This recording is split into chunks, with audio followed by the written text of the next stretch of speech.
What's up guys, my name is Juan, you're watching my channel Blueprint PC. Welcome, this is the TLDR. This is the shortened version of the most recent tech news here. We'll start off with AMD scoring a win for gamers, at least so far. They released the 7000 series GPUs, not processors, those have already been launched, but the GPUs themselves. We have a 7900 XT-X and a 7900 XT. Don't worry, there'll be no naming confusion at all, anybody, never.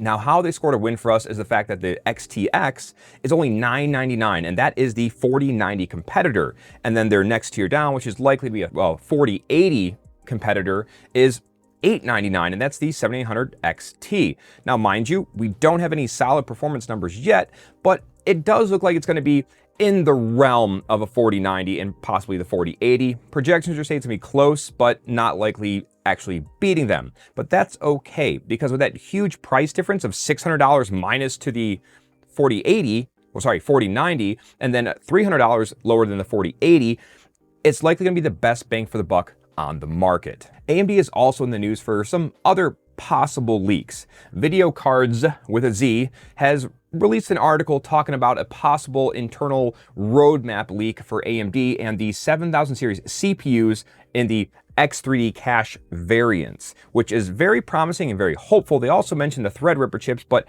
primarily for the X3D, I'm kind of hoping those are going to be pretty nasty because the 5800 X3D is still pretty competitive with the 7000 and Intel's 13th gen. So hopefully they'll bring some heat to Intel and be fighting for the top again. In other news, NVIDIA's keeping themselves a hot topic with the 4090, and not the fact that it's selling out or how good its performance is, but some melty issues it's having with its new connector.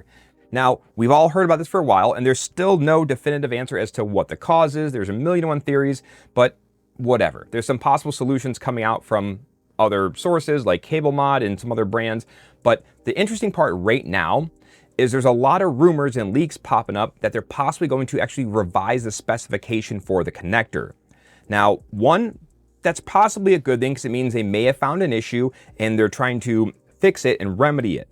The weird thing is though, is what is NVIDIA gonna do if they do revise the connector to help make it safe and you have thousands of people out there with 4090s in their house, and then there's probably all the add-in board partners probably already have 4080s built, assembled, ready to ship. What are they gonna do with one, all those GPUs, the connectors, the PCBs? Are they gonna mod them all and swap them out? And then if you already have one at your house, are they gonna send you a new card?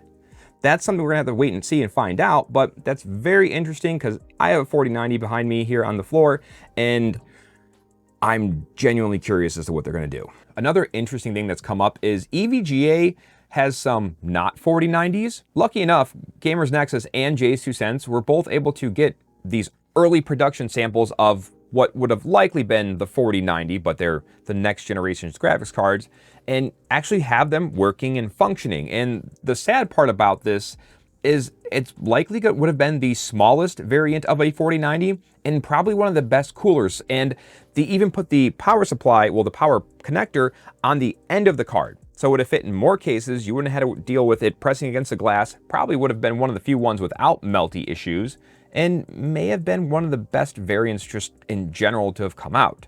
Unfortunately, NVIDIA and EVGA have broken their partnership, so we'll never see them, but it's interesting to see that they're out there and they got that far along in the process of making them before they cut their partnership. That's kind of crazy in my opinion. An honorable mention I want to throw in here today is Gamers Nexus. They have a video out there comparing PCIe 3.0, 4.0, and 5.0.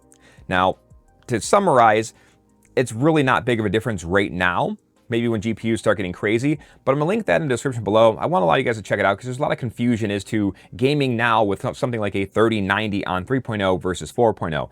Long story short, it's a few percent difference. It's not bottlenecking the card to run on the older generation 3.0 as of yet. This will likely change in the future as cards become, more productive and how much memory and information they can shift in a short amount of time. But as of right now, PCIe 5.0 is not needed, again, yet. As always, guys, in the description below, you're gonna have all the links for the references I used today and along with that Gamers Nexus video. Go ahead, check those out if you wanna know a little bit more and do a little deeper dive into the details for all those. Outside of that, guys, I'm gonna throw some videos up here if you wanna check those out, and do me a favor, hit that like and subscribe button, and I will catch you in the next one.